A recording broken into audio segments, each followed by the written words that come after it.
Di sini saya tidak berniat mengajari Anda, kita hanya belajar bersama-sama guna untuk kembali bersama-sama kepada Allah, kepada Tuhan yang menciptakan diri kita.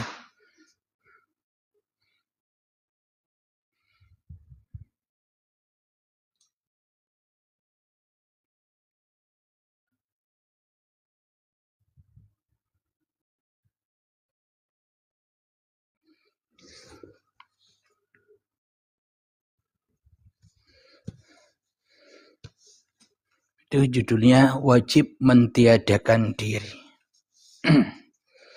Assalamualaikum warahmatullahi wabarakatuh. Bismillahirrahmanirrahim. Asyhadu an la ilaha illallah wa asyhadu anna Muhammadar Rasulullah. Allahumma salli ala Sayyidina Muhammad wa ala ali Sayyidina Muhammad. Rabbi syrah li sadri wa yassir li amri wahlul 'uqdatam min lisani yafqahu qawli. Amin. Bismillahirrahmanirrahim. Salam hormatku, salam ta'zimku selalu buat para sahabat-sahabatku tercinta, baik yang ada di dalam ataupun yang ada di luar negeri. Semoga kita selalu di dalam lindungan Allah Subhanahu wa taala. Alhamdulillahirabbil alamin. Kita buka di dalam surat Al-Baqarah, yakni ayat yang ke-54. Yang berkaitan dengan judul kita kaji ini kali ini, yakni wajib mentiadakan diri. Al-Baqarah ayat yang ke-54.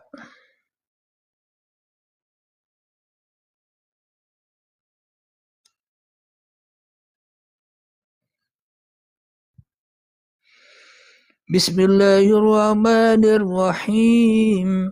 Wa qala Musa liqaumihi ya qaumi innakum dhalamtum anfusakum bittikhadikumul ijla fatubu ila bari'ikum faqtulu anfusakum dzalikum khairul lakum 'inda bari'ikum fataba 'alaikum innahu huwat tawwabur rahim.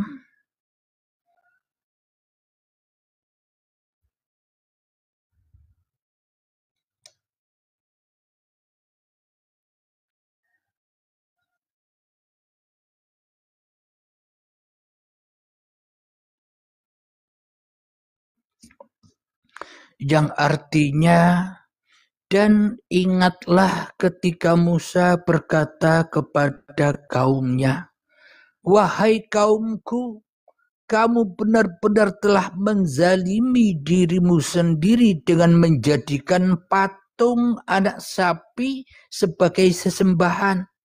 Karena itu bertaubatlah kepada penciptamu dan bunuhlah dirimu. Itu lebih baik bagimu di sisi penciptamu.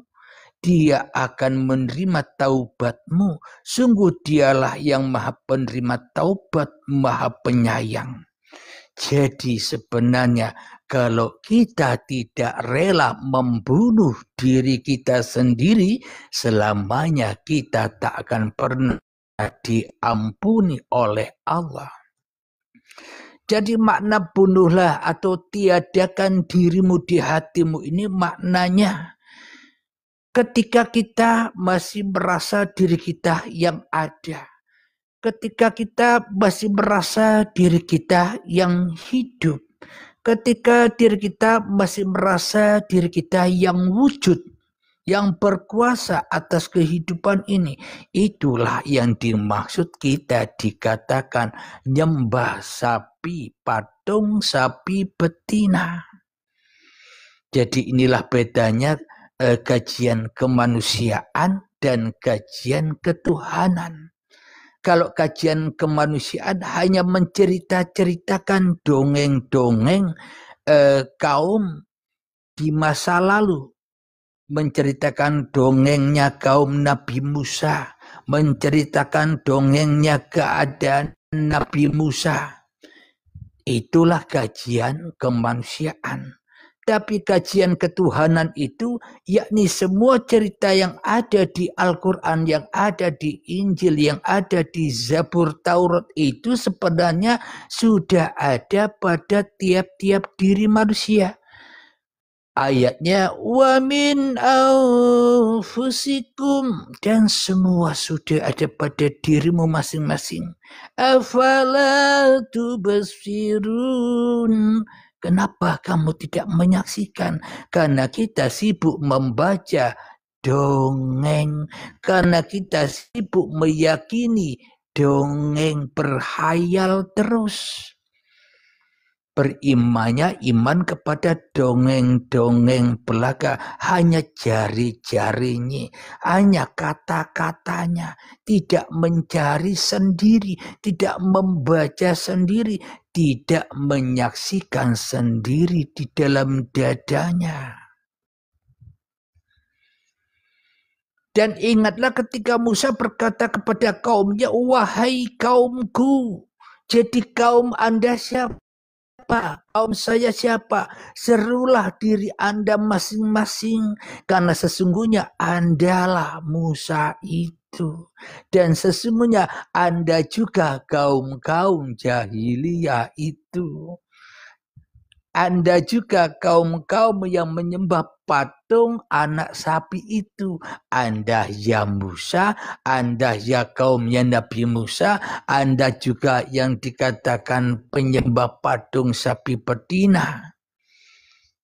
Bagi orang-orang yang sudah sampai kepada kajian ketuhanan, aku raurus, aku enjoy wae. Rada di Musa, rada di kaume, hanya nonton ceritanya saja. Enjoy saja.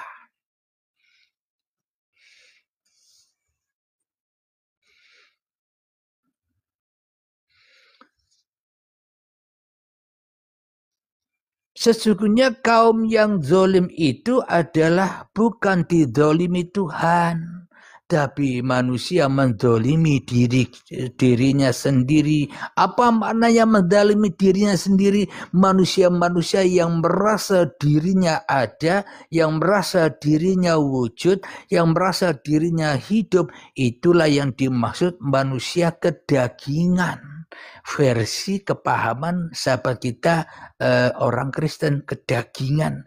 Kalau versi kita umat Muslim, manusia yang masih memelihara atau masih mengagung-agungkan hawa nafsunya sendiri. Itulah sapi betina, bukan patung lagi, tapi manusianya yang jadi sapi betina. Manusianya yang menjadi domba-domba yang tersesat. Dikatakan di dalam Al-Quran, barang siapa yang mengikuti hawa nafsunya, maka ia tidak lebih mulia daripada binatang ternak. Jadi binatang-binatang yang kita saksikan di luar diri kita, itu sebenarnya kita sedang menyaksikan diri kita sendiri. Ya binatang itulah diri kita. Kadang kita jadi harimau, kadang kita jadi bakoro sapi, jadi kambing, jadi anjing, jadi babi. Tapi kita selama ini tidak menyadarinya. Kenapa? Karena iman kita hanya iman dongeng kata-katanya saja. Tidak cari sendiri imannya.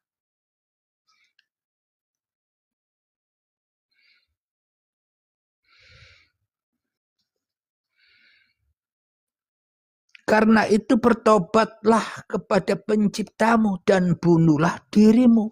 Bagaimana mungkin kita bisa taubat bila kita masih merasa diri kita yang jadi Tuhan? Kenapa kok saya mengatakan kita masih menjadi Tuhan? Kita masih merasa diri kita yang ada daripada adanya Tuhan. Kita masih merasa kita yang merasa bisa menceritakan diri kita daripada siapa yang menceritakan diri kita. Maka dari itu, bunuhlah dirimu, tiadakan dirimu. Ketika kita masih hidup, maka selamanya Tuhan mati. Berarti Anda sekarang percaya bahwa Tuhan itu bisa mati. Siapa yang mematikan Tuhan? Ya manusianya yang tidak bertuhan. Kenapa kok manusia tidak bertuhan bisa mematikan Tuhan? Karena manusianya masih merasa jadi hantu-hantuhan di dalam dadanya.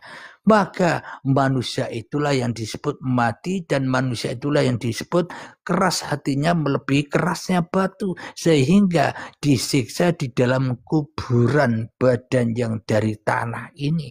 Itulah yang dimaksud siksa kubur. Bukan siksa kubur yang besok itu, tidak ada besok. Karena siksa kubur itu hak alam barzah itu, hak kematian itu, hak kapan terjadinya ketika manusianya masih ada.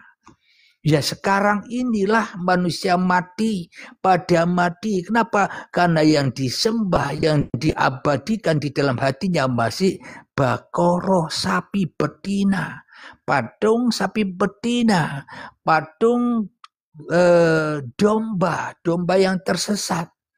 Di dalam dadanya patung anjing, manusia yang masih mensekutukan Tuhan dengan dirinya di hatinya.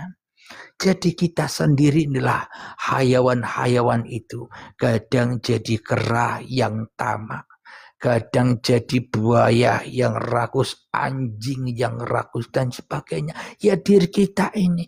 Kenapa kita tidak bisa membaca diri kita? Karena kita sibuk membaca diri orang lain. Kita sibuk menyalah-nyalahkan orang lain.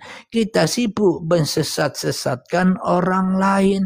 Kita sibuk mengkafirkan orang lain hingga kita tidak menyadari bahwa yang sesat, yang kafir, yang selama ini murtad, kafir dan sebagainya, sehingga kita tidak menyadari bahwa apa yang keluar dari mulut kita, ya itulah diri kita. Jadi bila di dalam hatinya keruh, najis, maka yang keluar ya najis. Barang-barang yang ada di dalam hati keluar semua. Menghina orang karena dirinya terhina di sisi Tuhan. Mengkafirkan orang karena dirinya kafir kepada Tuhannya. Memurtad-murtadkan orang karena dirinya sendiri sudah murtad kepada Tuhannya. Karena selama ini kita sibuk memandang orang lain sehingga kita buta memandang diri kita sendiri. Jadi itulah yang dimaksud matikan dirimu. Supaya apa? Supaya kamu bisa pulang kepada Tuhanmu dan Tuhanlah yang bisa membaca dirimu. Jadi kita tidak pernah bisa membaca diri kita. Kita tidak pernah bisa mematikan diri kita. Kalau kita bisa mematikan diri kita berarti kita kan Tuhan. Jadi mati hidup raurus, yang penting enjoy. Kenapa? Karena aku ndak hidup, ndak mati, langgeng menjadi penyaksi pagelaran ini. Enjoy saja. Diajak enjoy kok sulit. Diajak enjoy kok malah cari-cari ilmu yang banyak. Diajak enjoy kok malah cari wawasan-wawasan yang luas. Diajak enjoy saja ndak mau, ya tersiksa sendiri. Alhamdulillahirrabbilalamin. Itulah judul yang kita kaji saat ini. Wajib mentiadakan diri. Maknanya jangan jadi Tuhan, jangan jadi manusia, enjoy saja. Itulah yang dimaksud mentiadakan diri. Kalau Anda kembali kepada Tuhan, jadi Tuhan, masih ada diri. Kalau Anda masih jadi manusia, tambah masih ada diri. Ketika Anda jadi manusia, masih ada diri. Ketika Anda jadi Tuhan, masih ada diri. Anak al-haq, masih ada diri. Berarti belum membunuh diri, belum mentiadakan diri. Jadi hakikat mentiadakan diri itu enjoy saja. diajak langsung tol ke Tuhan, diajak langsung tol enjoy saja kok tidak mau, ya salahnya sendiri.